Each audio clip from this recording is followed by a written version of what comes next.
Bien Jésus. Je vous salue au nom puissant de Jésus-Christ.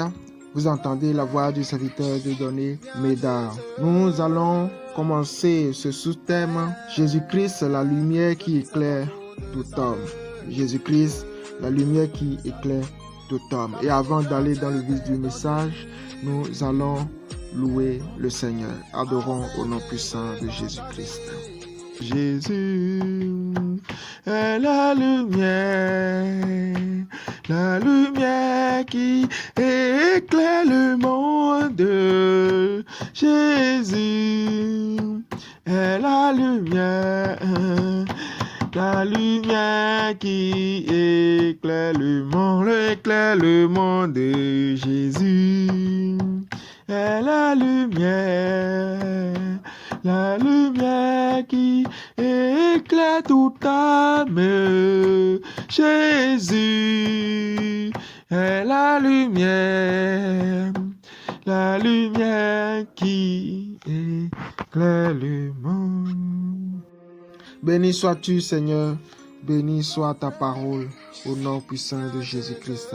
Seigneur, accorde-moi l'onction de pouvoir communiquer ce message au nom puissant de Jésus-Christ. Que ta lumière luise sur ceux qui vont écouter ce message au nom puissant de Jésus-Christ. Que ta lumière luise dans des familles, luise dans la vie d'une personne, luise dans la vie d'une communauté, luise dans un pays, luise dans une région, au nom puissant de Jésus-Christ. Au nom de Jésus, nous avons ainsi prié. Amen. Jésus-Christ, la lumière qui éclaire tout homme. Nous allons lire la parole de Dieu dans l'Évangile selon Jean, chapitre 1, le verset 6 à 9. La Bible dit ceci. Il y eut un homme envoyé de Dieu. Son nom était Jean.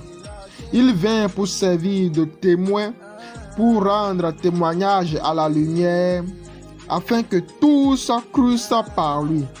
Il n'était pas la lumière, mais il parut pour rendre témoignage à la lumière. Cette lumière était la véritable lumière qui, en venant dans le monde, éclaire tout homme. Que Dieu bénisse sa parole au nom puissant de Jésus-Christ. Lorsque nous parlons de la véritable lumière, nous parlons de Jésus-Christ. Je répète, lorsque nous parlons de la véritable lumière, nous parlons de Jésus-Christ. Et la Bible dit, il y eut un homme envoyé de Dieu. Son nom était Jean. Il vint pour servir de témoin, pour rendre témoignage à la lumière, afin que tous crussent par lui. Avant que la lumière ne paraisse, Jean est envoyé par Dieu d'abord afin de servir de témoin et de rendre témoignage à la lumière. Amen. Avant que la lumière ne soit, Jean était pour pouvoir servir de témoin et rendre témoignage à la lumière. Il n'était pas la lumière. Jean n'était pas la lumière. Jean n'était pas la lumière. Alors que Jésus-Christ dit que Jean fut l'homme le plus grand de tous ceux qui sont nés d'une femme et d'un homme. Jean est le plus grand de tout homme. Malgré Jean était le plus grand de tout homme, il n'était pas la lumière. Jean n'était pas la lumière. Moïse n'était pas la lumière. Les prophètes ne sont pas la lumière. Marie n'est pas la lumière. Les apôtres ne sont pas la lumière. Les idoles, les vaudous ne sont pas la lumière. Le Bouddha n'est pas la lumière. Mohamed n'est pas la lumière. La véritable lumière, c'est Jésus-Christ. La véritable lumière, c'est Jésus-Christ. Et Jean, le plus grand de tous les hommes, est venu parler de la véritable lumière et nous a présenté la véritable lumière qui est Jésus-Christ. Il n'est pas la lumière lui-même, mais il est venu pour rendre témoignage à la lumière. Alléluia. Jésus-Christ est la véritable lumière. Amen. Et la Bible dit au verset 9, cette lumière était la véritable lumière qui, en venant dans ce monde, éclaire tout homme. Waouh! Cette lumière éclaire tout homme. Cette lumière éclaire tout homme. Ce n'est pas une religion qui éclaire tout homme, mais c'est une personne qui éclaire tout homme. Je répète, ce n'est pas une religion qui éclaire, c'est une personne qui éclaire. Ce n'est pas une communauté qui éclaire, c'est une relation qui éclaire. Ce n'est pas une association de personnes qui éclaire. Ce n'est pas les pensées humaines qui éclairent, mais la personne qui éclaire, c'est Jésus-Christ. C'est le royaume de Dieu qui éclaire. Vous qui êtes dans des loges, dans des frateries, et vous pensez être illuminés, la vraie illumination vient de la véritable lumière qui est Jésus-Christ. Si tu n'as pas reçu la véritable lumière, malgré ta vie, malgré tes pensées, malgré ta connaissance, tu es dans les ténèbres. La véritable lumière éclaire tout homme. Cela veut dire que tout homme était dans les ténèbres. Et tout homme est éclairé parce que la véritable lumière a lui sur lui. Quelqu'un est éclairé parce qu'il a reçu la véritable lumière. Si vous n'avez pas reçu la véritable lumière, vous n'êtes pas éclairé. Cette lumière est la véritable lumière qui, en venant dans le monde, éclaire tout homme. Donc tout homme fut dans les ténèbres. Et aucun des hommes n'est éclairé si ce n'est pas par la véritable lumière. Amen. Je me souviens lorsque j'étais aussi dans les ténèbres, lorsque je n'avais pas la lumière, lorsque je n'avais pas la véritable lumière, lorsque nous étions dans les ténèbres, nous avions peur des sorciers. Impossible de marcher dans la nuit sans crainte. Nos sommeils n'étaient pas doux et profonds. Au bruit d'une souris qui fait tomber une tasse, nous nous réveillions tout tremblants. Malgré nous avions une lampe allumée qui éclaire notre chambre. Nous fûmes dans l'obscurité, car cette obscurité était en nous. C'est à l'intérieur de nous. Et comme nous ne sommes pas éclairés à l'intérieur de nous, nous ne pouvons manifester que de la peur. Car celui qui est dans l'obscurité n'a que la peur. Mais celui qui est éclairé marche dans l'assurance. Marche dans l'assurance. Vit dans l'assurance. Mais lorsque tu es dans les ténèbres, tu ne peux pas avoir de l'assurance. Les ténèbres produisent la peur. Alléluia. Mais quand parut la véritable lumière, quand nous avons reçu Jésus-Christ, la véritable lumière, quand nous l'avons reçu, quand elle nous a éclairés, nous qui avions peur, nous n'avons plus peur, mais nous avons l'assurance. Et nous parlons des sorciers en public, en pleine journée, tout en attendant leur réaction et rien ne se passe. Alléluia. Nous parlons des sorciers et nous attendons qu'ils agissent, qu'ils viennent nous attaquer, afin que nous puissions, alléluia, afin que nous puissions démontrer la puissance de Dieu et vérifier si elle est vraiment en nous. Parce que nous avons reçu le feu maintenant il y a longtemps, mais nous ne savons pas sur qui nous allons tester le feu. Aïe. Alléluia. Nous avons reçu la puissance de Dieu, mais nous sommes en train de chercher sur qui tester cette puissance pour voir si ça travaille. Et nous parlons des sorciers, nous qui avions peur, nous qui, quand il est déjà 19h et il y a déjà la nuit, nous nous rangeons. Impossible de passer dans la nuit, impossible de passer sous un arbre parce que nous avons peur des sorciers. Mais maintenant, nous n'avons plus peur. Maintenant, nous n'avons plus peur. Maintenant, nous n'avons plus peur parce que nous avons reçu la véritable lumière qui nous a éclairés. Nous sommes maintenant dans la lumière. C'est pourquoi nous marchons, nous parlons avec assurance, avec détermination et avec conviction, avec foi. Pourquoi? Parce que nous sommes éclairés. Alléluia. Nous qui ne pouvions pas dormir sans une lampe allumée, sommes dérangés à présent par la lampe. Lorsqu'il y a lampe, nous ne pouvons pas dormir. Nous l'éteignons pour pouvoir bien dormir dans l'obscurité parce que nous ne sommes plus dans l'obscurité. Nous sommes éclairés par la véritable lumière. Que le nom du Seigneur soit béni. Et nous allons lire la parole de Dieu dans Matthieu chapitre 4, le verset 12 à 16. La Bible dit ceci. Jésus, ayant appris que Jean avait été livré, se retira dans la Galilée. Il quitta Nazareth et vint demeurer à Capernaum, situé près de la mer, dans le territoire de Zabulon et de Nephtali, afin que s'accomplisse ce qui avait été annoncé par Ésaïe le prophète.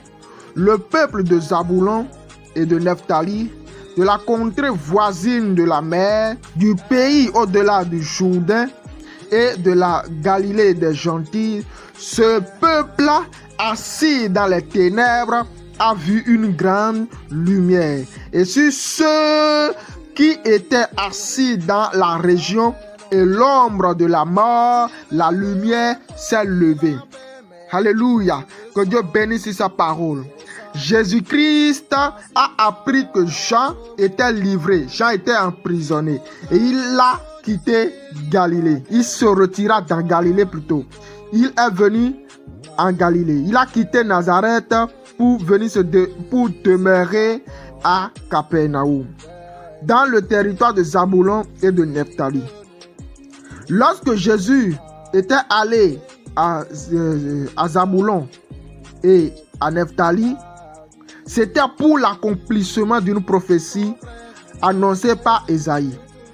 La prophétie dit que le peuple de Zabulon et de Nephtali, de la contrée voisine de la mer, du pays au-delà du Jourdain et de la Galilée des gentils, ce peuple assis dans les ténèbres a vu une grande lumière. Lorsque Jésus n'était pas encore venu à Zabulon et à Nephtali, ce peuple était assis dans la lumière et dans les ténèbres. Mais lorsque Jésus a mis seulement pied, ce peuple a vu la lumière. Donc Jésus est la lumière qui a éclairé le peuple. Et la Bible dit ce peuple assis dans les ténèbres. Donc tout un peuple peut être assis dans les ténèbres. Tout un peuple peut être sous le joug des ténèbres. Tout un peuple peut être dans les ténèbres.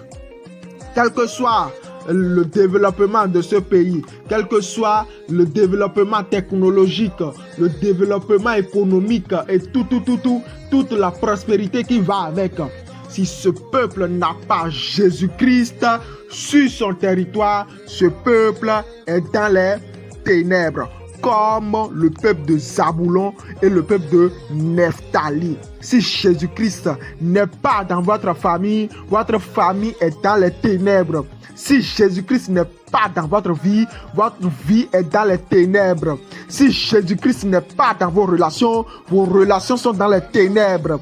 Si Jésus-Christ n'est pas dans vos travaux sont dans les ténèbres. Si Jésus-Christ n'est pas dans votre pays est dans les ténèbres.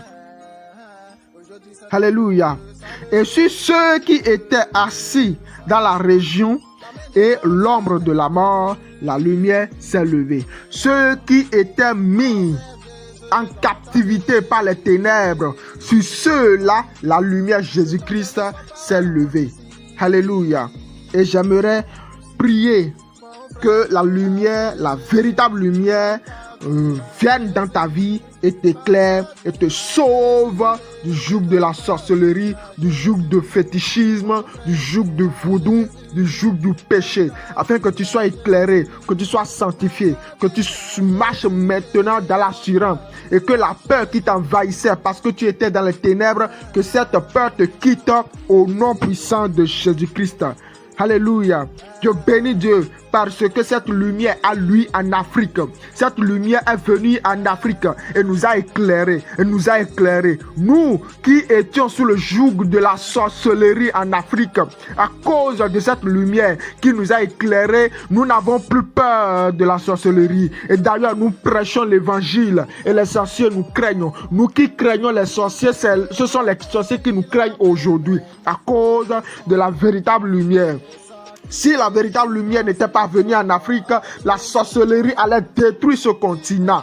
Vous imaginez si Jésus-Christ n'était pas venu dans ce continent en Afrique, surtout au Bénin, la sorcellerie va détruire cette nation.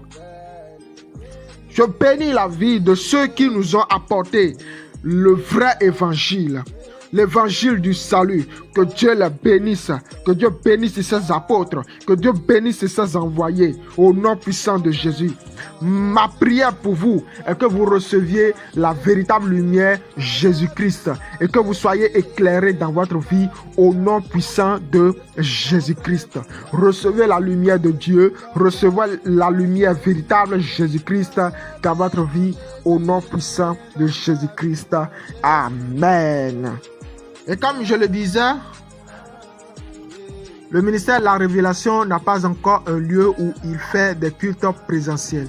Et nous cherchons un espace pour pouvoir commencer par faire des cultes présentiels. Si peut-être vous avez un endroit que vous pouvez nous céder afin que nous puissions commencer par faire des cultes présentiels, nous vous prions de contacter le numéro qui est affiché sur l'écran, le 62 61 84 74. Nous allons vous rencontrer et nous allons discuter par rapport à cela. Et si vous avez des dons à faire en argent parce que nous avons besoin de payer des instruments, de payer des appareils pour faire des vidéos, des enseignements de vidéos. Amen. Vous pouvez donner aussi des dons toujours sur le même numéro par MTN Mobile Money. Et que Dieu vous bénisse abondamment. Amen. Mon frère, viens à Jésus, donne ta vie à Jésus.